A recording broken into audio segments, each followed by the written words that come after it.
So good morning students. बघा, last time आपण जे डेरिवेशन बघत होतो ते डेरिवेशन पुन्हा एकदा बघूया. ते डेरिवेशन म्हणजे if velocity at bottom position, that is lowermost position, velocity at bottom position, that is the lowermost position, is more than काय असेल, √2 GL असेल, √2 GL किंवा √2 GR म्हटलं तरी चालेल, बिकॉज इथं लेंथ ऑफ द पेंड्युलम म्हणजेच काय होणार आहे, radius of the circular motion होणार आहे, more than √2 GR, but less than √5 RG. Okay, velocity at bottom position काय असेल, इज मोर दॅन √2 RG असेल, but less than √5 RG असेल, then calculate angle and height at which tension in string becomes zero. Tension in string of pendulum is 0. Okay, आता इथं बघा, दिस is the simple pendulum आणि तो सध्या कुठं आहे, बॉटम मोस्ट पोझिशनला आहे. It is at bottom position. Okay, आणि याला काय केलेलं आहे, बॉटम मोस्ट पोझिशनला असताना यू एवढी व्हेलॉसिटी दिलेली आहे. ओके, आता यू ही व्हेलॉसिटी कशी आहे, it is more than √2 RG आहे, बट लेस दॅन √5 RG आहे.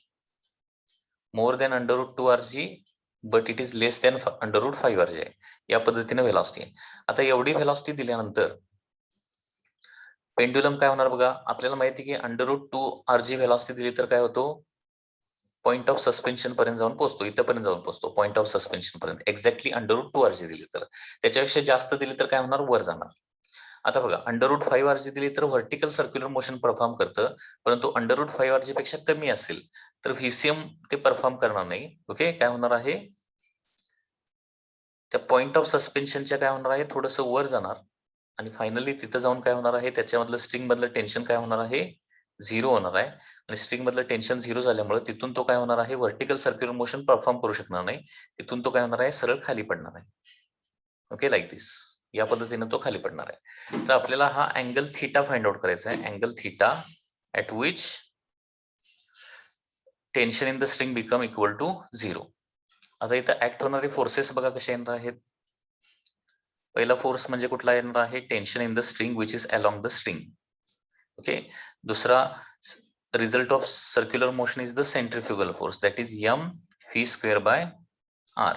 आणि तिसरा that is the weight, that is in downward direction, mg. Okay, हीच डायग्राम पुन्हा एकदा साईडला मी काढतो. सेंट्रिफ्युगल फोर्स या डायरेक्शन असणार आहे, दॅट इज mv²/r. टेन्शन जे आहे ते या डायरेक्शन असणार आहे, दॅट इज t. आणि mg डाउनवर्ड आहे. आता इथं अँगल थीटा असेल तर इथं पण अँगल काय येणार आहे, थीटाच येणार आहे. So automatically this angle will become equal to, this angle is 180 because this angle is theta, so this angle is 180 minus theta होणार. आणि त्याच्यामुळं mg चा या डायरेक्शन जो कंपोनंट येणार आहे तो किती येणार आहे, mg in bracket 180 minus, so mg into cos of 180 minus theta, mg cos of 180 minus theta. आता बघा, from diagram, okay, downward forces दोन आहेत, टी आणि mg cos of 180 minus theta, आणि अपवर्ड फोर्स एकच आहे, that is mv²/r. So from diagram काय equation लिहू शकतो आपण इथं, फ्रॉम डायग्राम काय होणार आहे, T plus mg cos of 180 minus theta is equal to काय होणार आहे, mv²/r होणार. T plus mg cos of 180 minus theta is equal to mv²/r होणार. आता आपल्याला काय फाइंड आउट करायचं आहे, the angle and height at which काय होणार आहे, tension in the string is in the pendulum is equal to 0, but tension is equal to काय इथं 0 येणार आहे. So T is equal to 0 जर प्लेस केलं तर काय होणार बघा, mg cos of 180 minus theta is equal to काय येणार आहे, m V square by R. आता mg cos of 180 minus theta म्हणजे काय येणार आहे, मायनस mg cos थिटा येणार आहे, is equal to M V square by R. तर दोन्ही साईडचं m कॅन्सल होईल आणि minus G cos theta is equal to येणार आहे V square by R.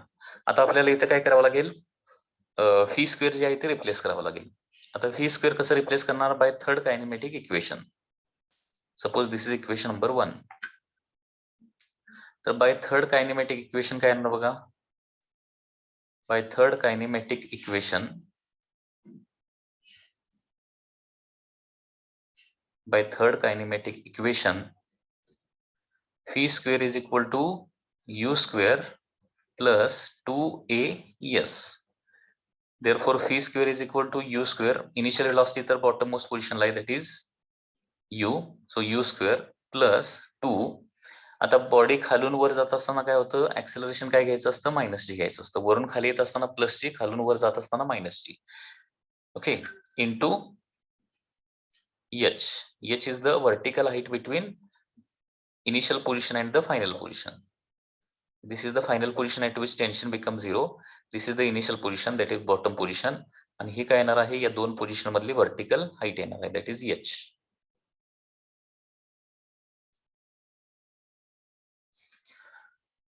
Okay, so phi square is equal to काय येणार आहे, u square minus 2g h येणार आहे. आता इथे h जे आहे ते पण रिप्लेस करूया. phi square is equal to u square minus 2g. h चा आपला स्टँडर्ड फॉर्म्युला काय आहे, r in bracket 1 minus cos theta. Okay, हाईटचा फॉर्म्युला, स्टँडर्ड फॉर्म्युला सिंपल पेंडुलमच्या केसमध्ये. So this is equation 2. आता हे इक्वेशन 1 आणि इक्वेशन 2 वरून म्हणजे व्ही स्क्वेअर आपल्याला इक्वेशन 1 मधलं रिप्लेस करायचं आहे. So from equation 1 and 2, from equation 1 and 2 काय होणार बघा, minus G cos theta is equal to v square by r, म्हणजे u square minus 2gr in bracket 1 minus cos theta चे divided by काय होणार आहे, आर. म्हणजे व्ही स्क्वेअरची व्हॅल्यू फक्त u square minus 2gr in bracket 1 minus cos theta replace केलेला आहे. आर ला एलएचएस ला आणतो. So minus gr cos theta is equal to you square minus 2gr okay in bracket 1 minus cos theta. आता हे minus 2gr cos theta LHS ला नेतो, म्हणजे काय होणार आहे, minus gr cos theta plus 2gr in bracket 1 minus cos theta is equal to you square. Okay, आता minus gr cos theta plus 2gr ना आतमध्ये मल्टिप्लाय करतो, 2gr minus 2gr cos theta होणार आहे, is equal to you square. आता minus gr cos theta आणि plus 2gr cos theta म्हणजे काय होणार आहे, त्यांचं ऍडिशन होणार आहे. So 2gr as it is minus 3gr cos theta is equal to काय येणार आहे, यू स्क्वेअर येणार आहे. अँड देअरफॉर आपल्याला थिटाचा फॉर्म्युला पाहिजे, तर मायनस 3gr कॉस थिटाला आरएचएस ला घेऊया, यू स्क्वेअरला एलएचएस ला घेऊया, म्हणजे काय होणार आहे, 2gr minus u square is equal to काय येणार आहे, 3gr cos theta. And therefore cos थिटाचा फॉर्म्युला येणार आहे, cos theta is equal to 2gr minus u square divided by 3gr. Okay, so theta is equal to cos inverse of 2gr minus u square upon 3gr. Okay, so this is the angle at which tension in the string will become equal to 0. Tension in string zero झाल्यानंतर काय होणार आहे, string slack पडणार आणि तिथून पुढे particle जो आहे तो व्हीसीएम परफॉर्म करण्याऐवजी काय होणार आहे, तो खाली पडणार आहे.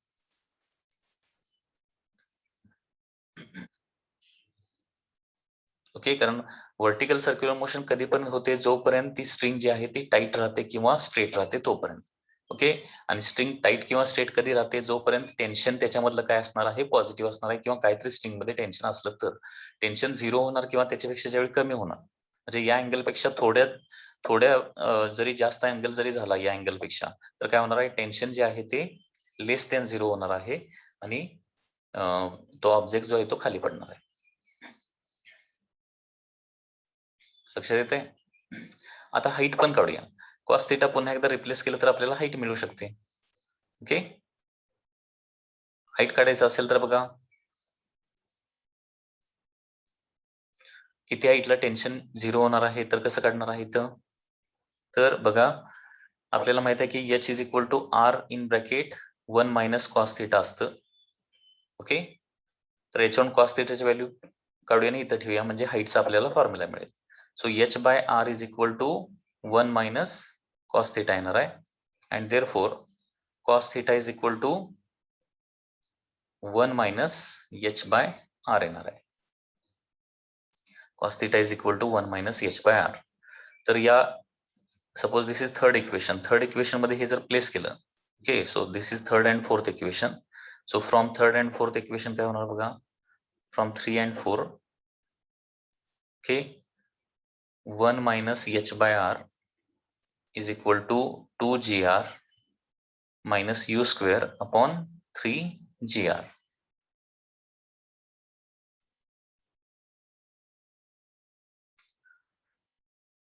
Okay, so h by r is equal to काय होणार मग, h by r right hand साइडला आणलं is equal to 1 minus 2gr minus u square upon 3gr. Okay, so h by r is equal to काय होणार आहे, 3gr minus 2gr minus u square divided by 3gr. आता दोन्ही साईडचा R R cancel होईल आणि height at which tension become zero याचा formula येणार आहे, that is 3gr minus 2gr, that is gr minus u square upon 3g. Okay, gr minus u square upon 3g येणार आहे.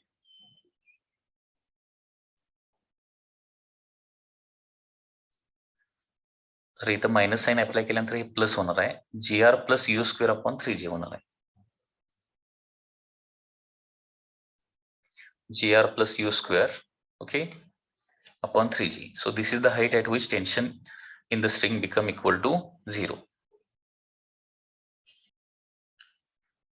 ओके, आता प्रत्येक वेळी एवढं डेरिवेशन करणं पॉसिबल नाहीये. ओके, तर तुम्हाला काय करावं लागेल, हा formula angle at which tension become zero and height at which tension become zero, हे दोन फॉर्म्युले तुम्हाला पाठ करून ठेवावे लागणार आहे. ओके, सो काही वेळेला बेसिक लक्षात ठेवावं लागतं आणि काही वेळेला फॉर्म्युले पाठ करावे लागतात. तर हे तुम्हाला कळलं पाहिजे की कुठल्या ठिकाणी फॉर्म्युला पाठ करायचं नाही, फक्त बेसिक लक्ष ठेवायचं, आणि कुठल्या ठिकाणी फॉर्म्युले पाठ करायचे. तर हे फॉर्म्युले पाठ करून ठेवले तर बरं होईल. ओके, आणि आपण या फॉर्म्युल्या बरोबर आपण याच्यामध्ये कुठल्या स्टेप्स फॉलो केल्या, टेन्शन झिरो फाइंड आउट करण्यासाठी कुठल्या स्टेप्स फॉलो केल्या, त्या स्टेप्स पण थोड्याशा लक्षात ठेवा. तर नेक्स्ट व्हेरी इम्पॉर्टंट कन्सेप्ट आहे व्हर्टिकल सर्क्युलर मोशन मधली, that is loop the loop problem. Loop the loop problem. Okay, हा इम्पॉर्टंट आहे बघा, NEET JEE CET point of view. आता लूप द लूप प्रॉब्लेम काय लक्षात घ्या. Suppose there is a inclined plane like this, inclined frictionless plane, and at the end of this inclined frictionless plane there is a vertical loop. Okay, vertical loop आहे at the end of this inclined plane. आता हा vertical जो loop आहे त्या vertical लूपचा bottom point आणि height of the inclined plane, okay, इथं h आहे, म्हणजे बॉटम पॉइंट पासून इन्क्लाइन प्लेनची हाईट किती आहे एच आहे and r is the radius of the loop आहे. R is the radius of loop. ठीक आहे. आता इथून एखादा ब्लॉक आपण जर सोडला तर काय होणार आहे, हा ब्लॉक स्टार्टिंग फ्रॉम रेस्ट आहे, रेस्ट पासून सोडलेला म्हणजे इनिशियल व्हेलॉसिटी 0 आहे, हा खाली येणार आणि इथं बॉटम पोझिशनला जाऊन पोहोचणार. आता बॉटम पोझिशनला आल्यानंतर काय होणार आहे, त्याची व्हेलॉसिटी काहीतरी झालेली असणार आहे. ओके, आता ही व्हेलॉसिटी बॉटम पोझिशनला आल्यानंतर व्हेलॉसिटी किती पाहिजे, √5r पाहिजे, तरच काय होणार, व्हर्टिकल सर्क्युलर मोशन होणार आहे. तर इथं क्वेश्चन काय असणार आहे, what is the relation between H and R so that here vertical circular motion is performed. Okay, relation between h and r म्हणजे हाईट आणि रेडियस यांच्यामधलं relation, so that vertical circular motion is performed. vertical circular motion is performed. h आणि r मधलं relation पाहिजे.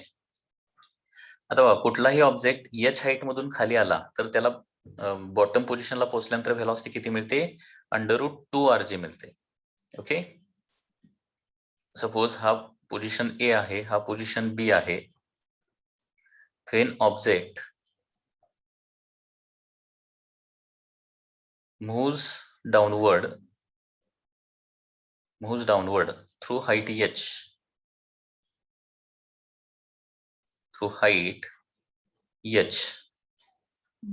that is from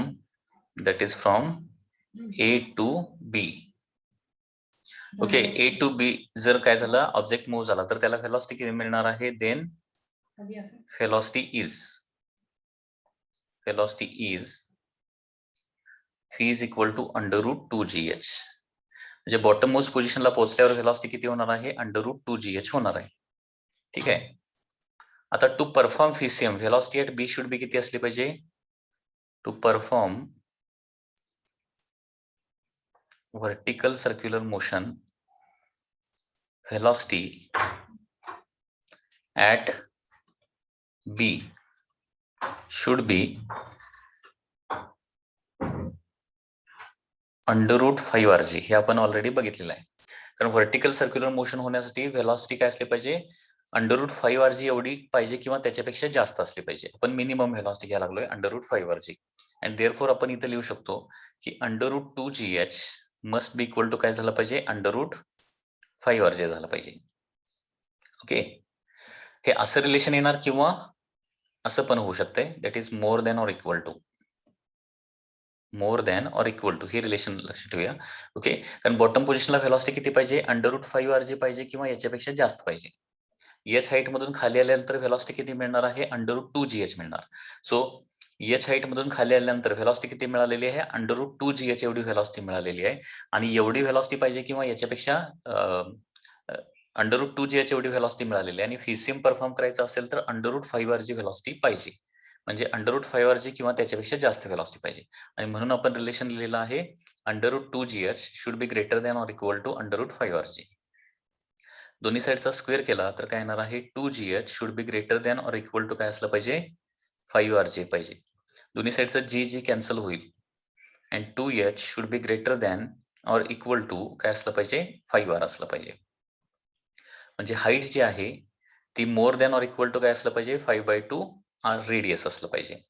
किंवा radius काय असले पाहिजे, less than or equal to 2/5h असलं पाहिजे.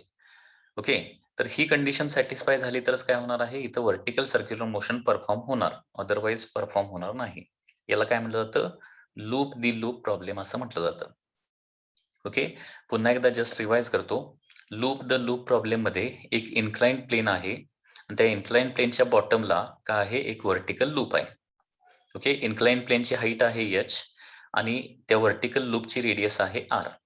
तर आपल्याला h आणि r मधलं रिलेशन फाइंड आउट करायचं आहे. h आणि r मधलं रिलेशन म्हणजे हाईट आणि रेडियस मधलं रिलेशन, सो दॅट या इन्क्लाइंड प्लेनवरून कुठलाही एक ऑब्जेक्ट सोडला तर काय होईल, इथं व्हर्टिकल सर्क्युलर मोशन परफॉर्म होईल. ठीक आहे. आता आपल्याला हे अगोदर माहिती पाहिजे की एच हाईट वरून बॉडी खाली आली, एच हाईट मधून बॉडी फ्री फॉल झाली किंवा खाली आली तर त्याला किती व्हेलॉसिटी मिळते, √2gh व्हेलॉसिटी मिळते. म्हणजे ए पासून बी पोझिशन पर्यंत आल्यानंतर बी पोझिशनला व्हेलॉसिटी किती मिळालेली असणार आहे, √2gh. ठीक आहे. आता हा झाला बी, हा पॉइंट कसला आहे, bottom of the vertical circular motion आहे आणि बॉटमला किती व्हेलॉसिटी पाहिजे, √5 किंवा त्याच्यापेक्षा जास्त व्हेलॉसिटी पाहिजे. ओके, फीसीएम परफॉर्म करायचा असेल तर, ओके, फीसीएम व्हायचा असेल तर बॉटम पोझिशनला व्हेलॉसिटी √5 किंवा त्याच्यापेक्षा जास्त पाहिजे. आणि म्हणून आपण इथं रिलेशन काय लिहिलेलं आहे, √2GH should be greater than or equal to √5 okay. दोन्ही बाजूचा स्क्वेअर केला तर काय येणार आहे, 2GH greater than equal to 5R येणार.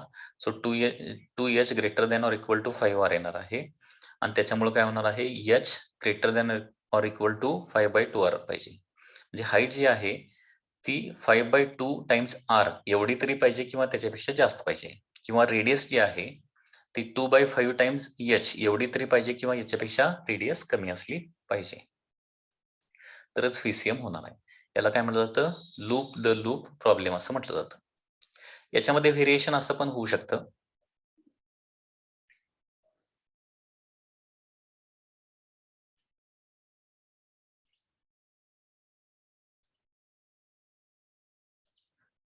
this is one more variation of the problem of the loop problem.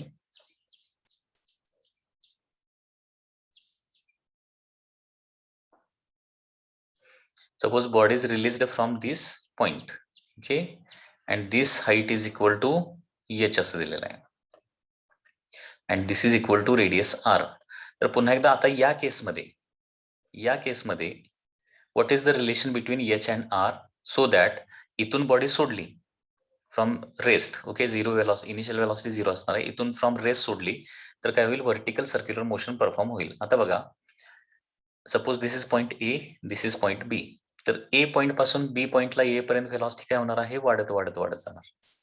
Okay, बी पॉइंटला पोहोचल्यानंतर व्हेलॉसिटी किती होणार आहे, velocity at B is equal to काय येणार आहे, √2GH येणार. कारण हा फॉर्म्युला, बेसिक फॉर्म्युला लक्षात ठेवा, हा 1D मध्ये झालेला आहे की कुठलीही बॉडी H हाईट मधून खाली आली, ती सरळ व्हर्टिकली खाली येऊ दे किंवा तिरकी खाली येऊ दे, H हाईट मधून खाली आली तर त्याला व्हेलॉसिटी किती मिळते, √2GH एवढी व्हेलॉसिटी मिळते.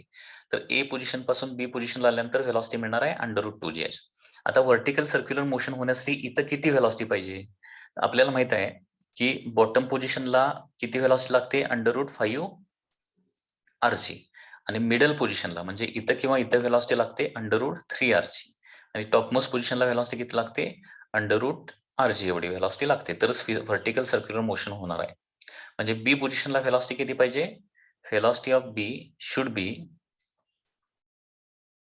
म्हणजे this is the minimum velocity, म्हणजे बी पॉइंटला असणारी व्हेलॉसिटी काय पाहिजे, more than or equal to काय पाहिजे, √3RG पाहिजे. म्हणजेच आपण असं लिहू शकतो, 2GH should be greater than or equal to √3RG पाहिजे. दोन्ही बाजूचा स्क्वेअर केला आणि जी कॅन्सल केलं तर इतर रिलेशन येणार आहे, 2H should be greater than or equal to 3R. So H should be greater than or equal to 3/2R. हा देखील लूप द लूप प्रॉब्लेम होऊ शकतो. दोन्हीमध्ये डिफरन्स काय आहे, इथं इन्क्लाइन प्लेनवरून बॉडी आली, बॉडी खाली आल्यानंतर ही कुठं पोहोचते, बॉटम पोझिशनला पोहोचते, आणि या केसमध्ये या इन्क्लाइन प्लेन किंवा व्हर्टिकली डाऊनवर्ड आल्यानंतर कुठं पोहोचते, मिडल पोझिशनला पोहोचते. ठीक आहे, पहिल्या केसमध्ये काय केलंय, √2GH is equal to √5RG घेतलंय, कारण बॉडी लूपच्या बॉटम पोझिशनला पोहोचते फर्स्ट केसमध्ये, आणि या सेकंड केसमध्ये काय होते, बॉडी लूपच्या मिडल पॉइंटला पोहोचते. ओके, बॉडी जी आहे ती लूपच्या मिडल पॉइंटला पोहोचते, बॉटम पॉइंटला पोहोचत नाही. This is called as loop the loop problem.